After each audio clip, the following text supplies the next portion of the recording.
அனைவருக்கும் வணக்கம். நம்ம ரொம்ப நாளாக எதிர்பார்த்துட்டு இருக்கக்கூடிய அந்த ஒரு ஸ்டிச்சு தான் நம்ம பீட்ஸ் வச்சு தான் பண்ண போகிறோம். ஓகேவா? ஸ்டார்டிங்கில் இருந்தே சொல்லியாச்சு. எல்லாருமே அவளாக எதிர்பார்த்துட்டு இருந்த ஸ்டிச்சு தான். ஓகேவா? அது எப்படி பண்ணணும் என்னங்கிறது பேசிக் லெவலில் இருந்து எப்படி பண்ணுறதுன்னு சொல்லிட்டு வாங்க ஒன்றா பார்ப்போம்.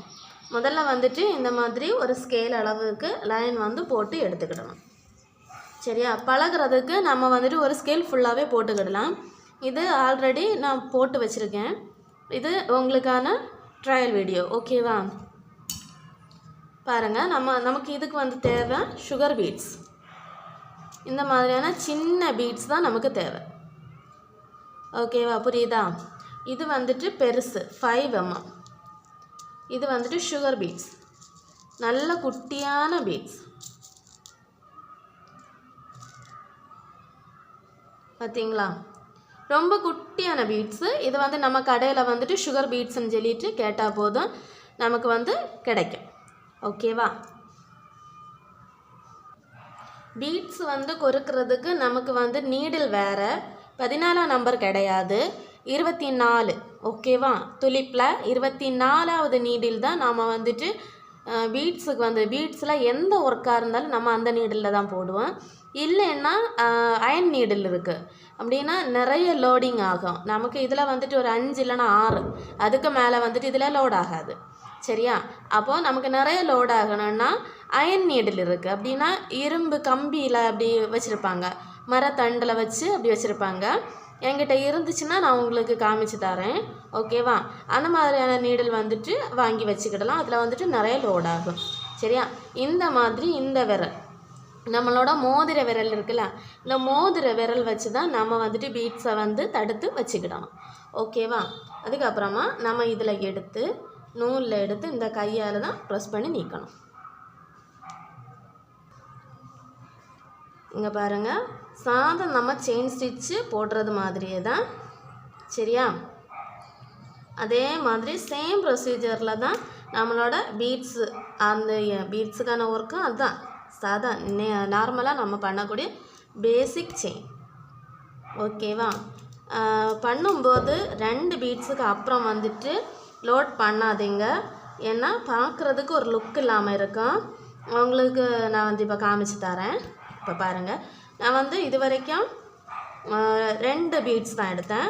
இப்போ ஒரு 3 பீட்ஸ் நான் எடுக்கிறேன். 3 பீட்ஸ் நான் லோட் பண்ணி எடுக்கிறேன். ஓகேவா? இங்கே பாருங்கள், 3 பீட்ஸ் நான் எடுத்திருக்கேன். இது எப்படி வருதுன்னு சொல்லிட்டு பாருங்கள். இப்படி கொடுத்தோமா, இப்படி கையால் நீக்கி கொடுத்துட்டு நாம் சிலவங்க இப்போ எனக்கு எக்ஸ்பீரியன்ஸ் இருக்கனால இப்படி நான் வைக்கிறேன். சிலவங்க என்ன பண்ணுவாங்கன்னு தெரியுமா? இப்படி வைப்பாங்க. இப்படி வைக்கும்போது இந்த ஒரு பீட்ஸ் மேலே ஏறுது. பார்த்தீங்களா? இது பார்க்குறதுக்கு நல்லா இருக்காது. அதுவே உங்களுக்கு நல்ல கைப்பழக்கம் ஆகியாச்சுன்னா என்ன பண்ணணும்னு சொல்லி தரேன். ஒரே வீடியோவிலே நமக்கு எல்லாமே படிப்போம். ஓகேவா? நம்ம படிக்கிறதாங்க, நம்ம எப்படி புரிகிறோமோ அவ்வளோதான். இதை நீடலால் இப்படி தடுத்துக்கிடணும். தடுத்துட்டு அதுக்கப்புறமா இன்சர்ட் பண்ணி த்ரெட்டை வெளியே எடுக்கணும். ஓகேவா? அப்போது இந்த ஏற்ற இறக்கம் இது நமக்கு வராது. சரியா? அல்லாமல் ஸ்டார்டிங் பேசிக் படிக்கிறவங்க தயவு செஞ்சு 3 பீட்ஸ் எடுக்க வேண்டாம். ஒன்று தான், ஒன்றா தான் நம்ம பண்ணணும். சரியா? ஒவ்வொரு பீட்ஸாக தான் நம்ம பண்ணணும். இந்த மாதிரி ஒரே ஒரு பீட்ஸ் எடுத்து இந்த மாதிரி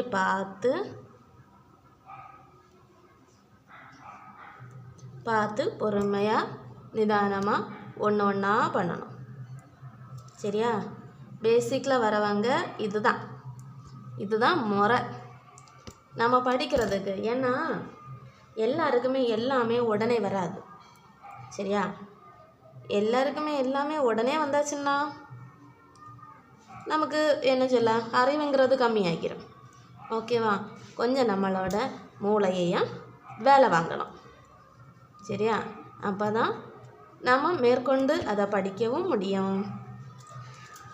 மொத்தத்தில் சொல்ல போனால் நம்ம அதில் இருக்கக்கூடிய நுணுக்கங்கள், ஒரு விஷயம் நீங்கள் படிக்கும்போது என்ன பண்ணணும் தெரியுமா? படிக்கிறது முக்கியம் கிடையாது, அதில் இருக்கக்கூடிய நுணுக்கங்களை இந்த பாருங்கள். இப்போ தான் சொன்னேன், இந்த மாதிரி வரும்போது என்ன செய்யணும், அந்த நூலில் வந்துட்டு தள்ளி விட விடாது, இது போகாது. சரியா, நூலில் வந்துட்டு போகாது. அந்த மாதிரி வரும்போது வச்சு அது கூடயே இருந்து விளையாடிட்டே இருக்க வேண்டாம். ஏன்னா நம்மளோட நேரம் போயிட்டே இருக்கும். ஓகேவா? பீட்ஸ் வந்துட்டு நமக்கு இவ்வளோதாங்க. சுகர் பீட்ஸோட வேலையே இவ்வளோதான். பீட்ஸ் ஒர்க்கில் உங்களுக்கு நீங்கள் பண்ணி பார்க்கும்போதே என்ன தெரியுமா, புதுசாக உங்களுக்கு க்ரியேட்டிவ் மைண்ட் உருவாகும். அப்படின்னா நமக்கு அதில் ஒரு ஃப்ளவர் செஞ்சு பார்ப்போமா, இல்லை ஒரு லீஃப் செஞ்சு பார்ப்போமா, இல்லை இந்த பீட்ஸ் வச்சு வேறு ஏதாவது நம்மளால் பண்ண முடியுமா அப்படிங்கிற ஒரு மைண்ட் தாட் வரணும். சரியா, ஒரு விஷயம் நம்ம இப்போ சப்ஜெக்ட் ரிலேட்டடாக போமா அப்படின்னாலும், இப்போ நம்ம ஒரு சப்ஜெக்டாக நம்ம படிக்கிறோம். அப்போ நம்ம ஒரு சப்ஜெக்டை படிக்கும்போது அதில் இருக்கக்கூடிய தியரியை மட்டும் நம்ம படிக்க மாட்டோம், ப்ராக்டிக்கலையும் எடுப்போம். இல்லை, சேம் இது தான். சரியா, இதை நம்ம படிக்கும்போது சும்மா ஜஸ்ட் ஒரு விளையாட்டாக படிங்க. இதில் எல்லாம் பெருசாக ஒன்றும் இல்லை. நம்ம நூல் எடுத்து முத்து கோர்ப்போம். இங்கே என்ன பண்ணோம், ஊசி எடுக்கிறோம், துணியில் நம்ம வந்துட்டு இப்படி குத்துறோம், நூலை வச்சு எடுக்கிறோம். ஜஸ்ட் இவ்வளோதான். ஓகேவா? இதெல்லாம் பெரிய அங்கே மேட்ரெல்லாம் கிடையாது, எல்லாருக்குமே படிக்கலாம். இன்னொரு விஷயம், ஐ பவர் ஜாஸ்தி வேணும். ஓகேவா? கண்ணோட பார்வை தாங்க இதுக்கு முக்கியம். அப்போ தான் நான் சொன்னது மாதிரி நுணுக்கங்கள் எல்லாம் படிக்க முடியும். சரியா, பீட்ஸ் ஒர்க் உங்களுக்கு பிடிச்சிருக்கா? எல்லா சேனல்லையும் இருக்குது. நம்மளோட சேனல் வந்துட்டு இப்போ புதுசாக ஆரி ஒர்க்குக்காகவே இப்போ ரீசெண்டாக தான் ஸ்டார்ட் பண்ணியிருக்கேன். இப்போ ரீசெண்டாக தான் கிளாஸும் போட தொடங்கியிருக்கேன். ஒரு 20 கிளாஸு கிட்ட தான் வந்திருக்கோம். நீங்கள் வந்துட்டு ஒன்று சர்ச் பண்ணி பாருங்கள். என்னோடய சேனலில் வரக்கூடிய வீடியோஸ் வந்துட்டு உங்களுக்கு பிடித்தமானதாக இருந்தால் நீங்கள் வந்துட்டு கமெண்டில் சொல்லலாம். ஓகேவா? தொடர்ந்து உங்களோட ஆதரவை எனக்கு கொடுங்க. சரியா, அப்போ தான் உங்களை மாதிரி உங்களுக்கு நான் யோசிக்க சொல்லித்தரேன்ல, எனக்கு யோசிக்கணும் இல்லை, நானும் யோசிக்கணும் இல்லை, அதுக்காக தான். ஓகேவா? இப்போது ஒருத்தங்களுக்கு கற்றது கையளவு கல்லாதது உலகளவுன்னு சொல்லுவாங்க. அதே மாதிரி தான் இதில் நான் வந்து உங்களுக்கு ஒரு விஷயம் சொல்லி கொடுக்கும்போது சில விஷயங்கள் நானும் படிப்பேன். சரியா, அதே மாதிரி தான் நீங்கள் தயவு செஞ்சு கைத்தொழில் ஒன்றை வந்துட்டு கையோடு பிடிச்சிக்கோங்க. வாழ்க்கையில் அதுதாங்க கை கொடுக்கும். ஏதாவது ஒரு இக்கட்டான நிலமையில அது நமக்கு தோள் கொடுத்து துணையாக நிற்கும். சரியா, தோள் கொடுக்கறதுக்கு தோழன் மட்டும் இல்லைங்க, நம்மளோட கைத்தொழிலும் தான்.